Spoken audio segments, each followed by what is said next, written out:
Friends, आप सभी का स्वागत है हमारे YouTube channel home science classes with Mohini ma'am में।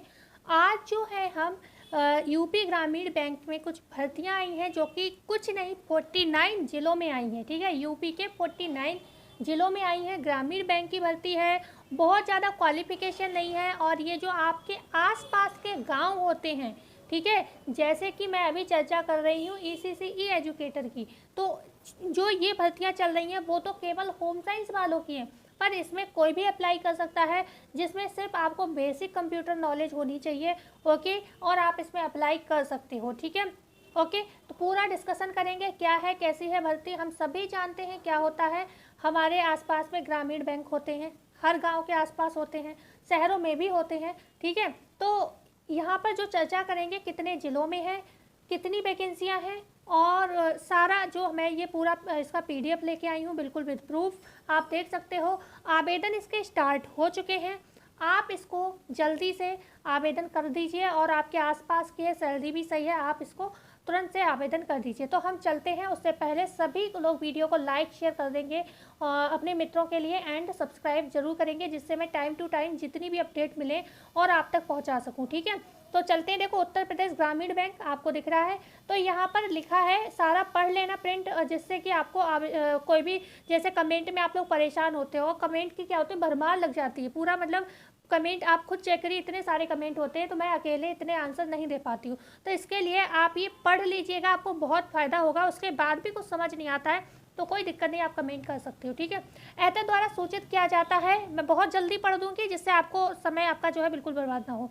ऐते द्वारा सूचित किया जाता है कि बैंक को अपने सेवा क्षेत्र के 49 जनपदों में, ठीक है, में बैंक मित्र पर्यवेक्षक के रूप में संविदा पर कार्य करने है तो निम्नलिखित योग्यता अनुसार आवश्यकता है। अब आजकल भर्तियां जो है संविदा पे ही निकल रही हैं, क्योंकि परमानेंट ये रखना नहीं चाह रहे, क्योंकि उन्हें बड़ी मोटी सैलरी देनी पड़ती है। तो अब भाई क्या करोगे, फिर मजबूरी यही करोगे आप भी। लेकिन आपके आसपास के अगर गांव में लगती है ना, तो आपका कोई बहुत ज़्यादा खर्चा तो आता नहीं, आप आराम से इस जॉब को कर सकते हो। ओके, इतनी सैलरी मिल जाती है। युवा आवेदकों हेतु जिनकी न्यूनतम शैक्षणिक योग्यता क्या है, स्नातक एवं बेसिक कंप्यूटर नॉलेज। लगभग बच्चे जो है बेसिक कंप्यूटर करते हैं। ओके, और अगर नहीं करा है तो आप कर लीजिए, भविष्य में आपके ये काम आ सकता है। ठीक है, आयु 30 सितंबर है 2025 को, न्यूनतम 21 वर्ष। ठीक है, ओके, और वह अधिकतम 45 वर्ष हो, तो 45 वर्ष तक। ठीक है, 30 सितंबर को कितनी होनी चाहिए, कम से कम न्यूनतम 21 वर्ष से लेकर 45 वर्ष तक आपकी काउंट होगी। काफ़ी अच्छी एज है, कोई दिक्कत नहीं है। Okay, MSc IT BEIT MCA MBA शैक्षणिक योग्यता रखने वाले आवेदकों को यहाँ पर वरीयता दी जाएगी। ठीक है, ऐसा नहीं आप ग्रेजुएशन हो, ठीक है, स्नातक है आपका, बेसिक आपके पास कंप्यूटर, आप अप्लाई कर देना। ठीक है, क्योंकि आसपास के लोगों को भी वरीयता दी जाती है जब सैलरी कम होती है तो। ठीक है, सैलरी कम होने का मतलब ये है कि 15,000 सैलरी है आपकी इसमें। ओके, तो आसपास की जॉब है, कर सकते। बकाया अगर आपके पास इनमें से कोई डिप्लोमा हुआ, ओके, तो उनको वरीयता दी जाएगी, तो इसमें कोई दिक्कत नहीं। आप ग्रेजुएशन वाले अप्लाई कर दीजिएगा। ज़रूरी नहीं है गांव के एरिया में कि सब लोग इतनी ज़्यादा क्वालिफिकेशन हर जगह रखते हों। ठीक है, BSc कर लेते हैं तो बच्चे MSc नहीं करते। मैं भी गांव से जुड़ी हुई हूँ, मुझे कंडीशन पता है। ठीक है, MBA तो बहुत ही कम बच्चा गांव का करता है, मैंने देखा है, मुझे पता है अपने गांव आसपास के गांव का क्या हाल है। तो मैं मान के चलती हूँ ग्रेजुएशन वाले अप्लाई कर देना इसमें। ठीक है, ओके, तो इनको वरीयता दी जाएगी। इसका मतलब ये नहीं कि आपको मिलेगी नहीं, वरीयता जब मिलेगी ना, जब पहुँचेंगे ये लोग, ओके, और पहुँच भी सकते हैं तो, लेकिन आपको अप्लाई करना है। सेवानिवृत्ति बैंक अधिकारियों है तो किसी भी ग्रामीण बैंक, राष्ट्रीयकृत अनुसूचित बैंक के सेवानिवृत्ति अधिकारी जिनकी आयु 30 सितंबर 2025 को 65 वर्ष से कम हो तथा उन्हें न्यूनतम 3 वर्ष का ग्रामीण बैंक अनुभव हो, बैंकिंग का अनुभव हो। ठीक है, ये किसके लिए, सेवानिवृत्ति के लिए, इससे आपका कोई लेना देना नहीं। अगर सेवानिवृत्ति है तो उनके लिए महंगा है। ओके, संविदा की अवधि एवं मानदेय क्या रहेगा, तो इस कार्य हेतु नियुक्ति 1 वर्ष के लिए संविदा के आधार पर की जाएगी। परेशान नहीं होना है, ये ऐसे ही करते हैं। मेरी फ्रेंड 15 साल पहले अनुदेशक में लगी थी। ओके, हाँ, आज से आई थिंक ग्रेजुएशन उसका हुआ था तभी अनुदेशक में लग गई थी, और ग्रेजुएशन जो हुआ था हमारा 2012 में हुआ था। ओके, आज तक वो अनुदेशक में लगी हुई है, वो भी 1 साल के लिए ही लगी थी। ओके, तो इसलिए इस चीज़ से तो डरना नहीं है, ये ऐसे ही लगाते हैं, फिर वो धीरे धीरे उसमें काम करते ही रहते हैं। ओके, तो यहाँ पर जो है संविदा के आधार पर की जाएगी एवं जिस हेतु निश्चित मानदेय फिक्स जो आपका पेमेंट मिलेगा 15,000 तथा परिवर्तनीय मानदेय हेतु 1,000 से 3,000 प्रतिमाह प्रदर्शन के आधार पर दिया जाएगा। 15,000 तो आपका फिक्स है। ठीक है, लेकिन जो 1 से 3 हज़ार आपका काम अच्छा रहा तो आपको ये भी मिलेगा, तो हम मान सकते हैं 18 हज़ार तक सैलरी, ठीक है। काम अच्छा ही करिएगा जो भाई जब आपको एक्स्ट्रा मिल रहा है तो, है ना। तो यहाँ पर बात करते हैं अन्य पात्रता। अन्य पात्रता क्या रहेगी, आवेदन करता उसी जनपद या निकटस्थ जनपद का स्थायी निवासी हो जहाँ के लिए आवेदन किया जा रहा है। देखो मैंने क्या कहा कि आपको भी वरीयता दी जाएगी, आप आसपास के जनपद के होंगे तो आपको भी वरीयता दी जाएगी, ठीक है। और हो सकता है वहाँ पे कोई MBA या इस टाइप की क्वालिफिकेशन वाला ना हो, अगर हो तो कोई दिक्कत नहीं, सभी के लिए भाई, मेरा किसी से दुश्मनी थोड़ी ना है। BA वाले भी कर सकते हैं, MBA वाले भी कर सकते हैं, मेरा तो काम न्यूज़ देना है। लेकिन ज़्यादातर बच्चे जो है मुझसे BA वाले जुड़े हैं, इसलिए मैं उनको मतलब निराश नहीं करना चाहती, मैं आपको बता देती हूँ, आप भी अप्लाई करिए, ठीक है। उपरोक्तानुसार बैंक मित्र पर्यवेक्षक के रूप में कार्य करने के इच्छुक बैंकों के सेवानिवृत्त अधिकारी अन्य युवा आवेदक पत्र संलग्न रूप में, ये अगर कोई मतलब ऐसा हो जिसने पहले जो है यहाँ पर काम किया है, ठीक है, ओके, रिटायर हो चुका है या जो भी है छोड़ चुका है, तो ये उनके लिए है, तो ये आप पढ़ सकते हो, इसमें आपका नहीं है, आप लोगों का। तो मैं आगे बढ़ जाती हूँ, ठीक है, क्योंकि समय जो है बर्बाद करने का कोई फ़ायदा नहीं है। अब यहाँ पर हम बात कर लेते हैं, ये है फॉर्म, ये प्रिंट आपको क्या करना है, साइट पर जाकर डाउनलोड करना होगा, ठीक है। आप जो है बैंक की जो ये साइट है उस पर जाकर आप इसको डाउनलोड कर लेंगे, ठीक है। UPB उत्तर प्रदेश बैंक करके आप सिर्फ क्या करोगे, उस पर डालोगे UPB, अपने फ़ोन पे डालना UPB, ठीक है। जैसे ही आप इसको सर्च करोगे वो सबसे पहला ऑप्शन आ जाएगा उत्तर प्रदेश बैंक, उसी पे जाकर आपके लिए डाउनलोड का ऑप्शन मिलेगा, आप इसको प्रिंट को डाउनलोड करके और अपने आसपास का जो ग्रामीण बैंक है उसमें जमा कर देना, ठीक है, ओके। मतलब ऐसा भी है, अगर आपको नहीं समझ में आए तो आप अपने पास के बैंक में जाकर इसके विषय में डिटेल पूछ लेना, वो आपको आराम से बता देंगे, कोई दिक्कत नहीं होगा। तो ये फॉर्म है इसका पूरा, इस फॉर्म में आपको फुल नेम भरना है, आपको फादर्स हस्बैंड नेम भरना है, जेंडर मतलब मेल एंड फीमेल दोनों के लिए ही है ये भर्ती, डेट ऑफ बर्थ आपको डालना है, ठीक है। करेंट जो भी एड्रेस है आपका परमानेंट एड्रेस पड़ेगा, mobile number, email ID, educational qualification, disability if any, कोई भी प्रॉब्लम हो वो आपको डालनी है।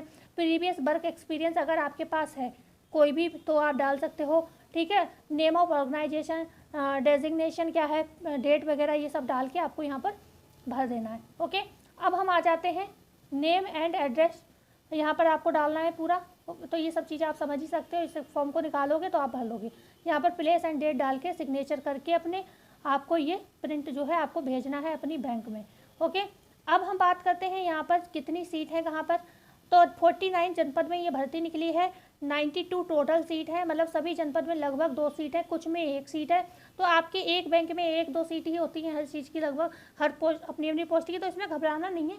आपको अपने पास के इलाके में हो सकता है आप ही सिलेक्ट हो जाओ, ठीक है। तो ये कोई आपको ऐसा थोड़ी ना है कि बहुत बड़े लेवल पे आप यहाँ पर आपको पेपर देना है, आपको डायरेक्ट इंटरव्यू वगैरह के लिए बुलाया जाएगा यहाँ पर, है ना। इंटरव्यू में बहुत बड़े क्वेश्चन नहीं पूछे जाएंगे, आपको बस अपने काम की जो भी बताया जाए नॉलेज होनी चाहिए। तो आगरा में 2 सीट है, अलीगढ़ में 2 सीट है, अमरोहा, बागपत, बहराइच, बलरामपुर, बांदा, ये सभी में 2 सीट है, इसलिए मैं बोल नहीं रही हूँ। बाराबंकी, बिजनौर, बदायूं, बुलंदशहर, यहाँ तक कितनी है 2 सीटें हैं। चंदौली में 1 सीट है, चित्रकूट में 2 हैं, एटा में 2 हैं और फर्रुखाबाद में 2 हैं, ठीक है। आगे हम बात करते हैं, फर्रुखाबाद तक बात हो गई। फिरोजाबाद में 2 सीटें हैं आपकी, ओके। गौतम बुद्ध नगर में भी 2 सीटें हैं आपकी, गाजियाबाद में भी 2 सीटें हैं, गोंडा में 2 सीटें हैं, हमीरपुर में 2 सीटें हैं, हापुड़ में भी 2 सीटें हैं, हरदोई में 2 सीटें हैं, हाथरस में 2 सीटें हैं आपकी, जालौन में 2 सीटें हैं, जौनपुर में 2 सीटें हैं, झांसी में 2 सीटें हैं, कन्नौज में 2 सीटें हैं, काशीगंज में 2 सीटें हैं, लखीमपुर में 2 सीटें हैं, ठीक है। ललितपुर में कितनी हैं, 2 सीटें हैं ललितपुर में भी, और आपके लखनऊ में भी 2 सीटें हैं, महोबा में भी 2 सीटें हैं, मैनपुरी में 2 सीटें हैं, मथुरा में 1 है, मऊ में 1 है और मेरठ में 1 है, 2 हैं, और मिर्ज़ापुर में भी 2 हैं, ठीक है। हमारी बरेली का तो कहीं नाम ही नहीं होता है। तो ये रही आपकी पूरी जो है हमने बात कर ली यहाँ पर। अच्छा हाँ, इधर रह गया, ओ सॉरी, मुरादाबाद में कितनी है, 2 सीटें हैं, मुजफ्फरनगर में 2 सीटें हैं, प्रतापगढ़ में 1 सीट है, रामपुर में 2 सीट है, सहारनपुर में 2 सीट है, संभल में 2 सीट, शामली में 2 सीट, जो है श्रावस्ती में 2 सीट है, सीतापुर में 2 सीट है, और किसमें, सोनभद्र में भी आपके 2 सीट है, सुल्तानपुर में 1 सीट है, उन्नाव में 2 सीट है। तो ये टोटल पोस्ट कितनी है, 92 पोस्ट हैं ये, ठीक है, तो आप इसमें देख सकते हैं, अपना अप्लाई कर सकते हैं। तो आई होप आपको ये जानकारी अच्छी लगी होगी। इसका आपको प्रिंट निकालना है, आपको ये ध्यान रखना है, ठीक है। इसका प्रिंट निकालना पड़ेगा, आपको पूरा फिल करना होगा और अपनी पास की ग्रामीण बैंक में आपको इसको जमा करना होगा, ठीक है। तो बकाया ऐसा भी है, एक बार आप अपने आसपास में जाकर इसके विषय में पता कर लीजिएगा, देन आप इसका आवेदन कर सकते हैं, क्योंकि जो आपके पास की जो ग्रामीण बैंक होगी वो आपको सही से जानकारी दे देगी, ठीक है। मेरे हिसाब से तो इसमें ये कुछ लिखा नहीं है, फॉर्म जो है कहाँ जमा करना है, एक सेकेंड देख लेती हूँ। हाँ, ये देखिए यहाँ पर दिया होगा, प्रधान कार्यालय द्वितीय एवं तृतीय तल, NBC कॉमर्शियल कॉम्प्लेक्स, बदान खंड, गोमती नगर, लखनऊ एक्सचेंज। अच्छा, ये पता दिया है, आप इस पर इसको भेजेंगे शायद, ठीक है, ये होगा। ओके, ठीक है। तो आपसे नॉर्मल डिस्कशन मैंने यहाँ पर कर लिया है, ठीक है। इसी पे आपको ये जो है भेजना है, ठीक है। सारा पता आप इसको नोट कर लेंगे।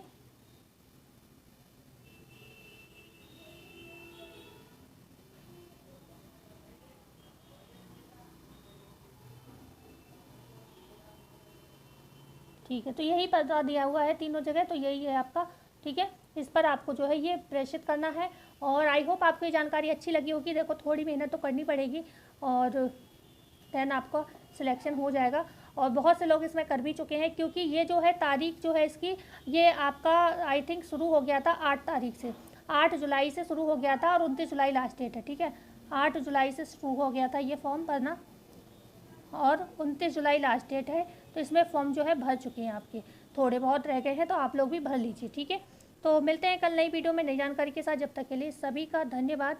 एंड वीडियो को लाइक शेयर एंड सब्सक्राइब जरूर करिएगा।